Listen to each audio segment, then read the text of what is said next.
पति पत्नी रोज साथ में तय समय पर एक ही ट्रेन में सफ़र करते थे। एक युवक और था, वो भी उसी ट्रेन में सफ़र करता था। वो पति पत्नी को रोज़ देखता। ट्रेन में बैठकर पति पत्नी ढेरों बातें करते। पत्नी बात करते करते स्वेटर बुनती रहती। उन दोनों की जोड़ी एकदम परफेक्ट थी। एक दिन जब पति पत्नी ट्रेन में नहीं आए तो उस युवक को थोड़ा अटपटा लगा, क्योंकि उसे रोज़ उन्हें देखने की आदत हो चुकी थी। करीब 1 महीने तक पति पत्नी ने उस ट्रेन में सफ़र नहीं किया। युवक को लगा शायद वे कहीं बाहर गए होंगे। एक दिन युवक ने देखा कि सिर्फ पति ही ट्रेन में सफ़र कर रहा है, साथ में पत्नी नहीं है। पति का चेहरा भी उतरा हुआ था, अस्त व्यस्त कपड़े और बढ़ी हुई दाढ़ी। युवक से रहा नहीं गया और उसने जानकर पति से पूछ ही लिया, आज आपकी पत्नी साथ में नहीं है? पति ने कोई जवाब नहीं दिया।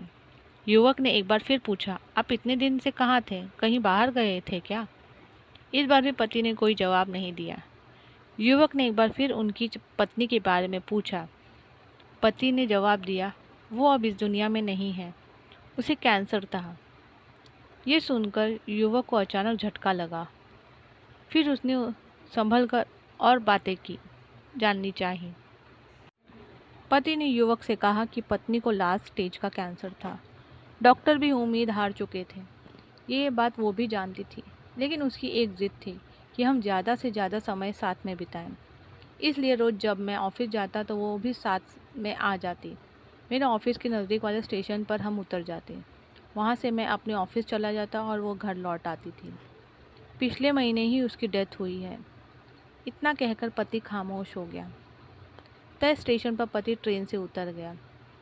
अचानक युवक का ध्यान उसके स्वेटर पर पड़ा। उसने देखा कि यह तो वही स्वेटर है जो उसकी पत्नी ट्रेन में बुना करती थी।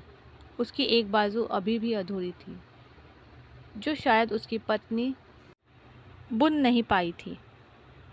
पति पत्नी का असीम प्रेम उस स्वेटर में झलक रहा था।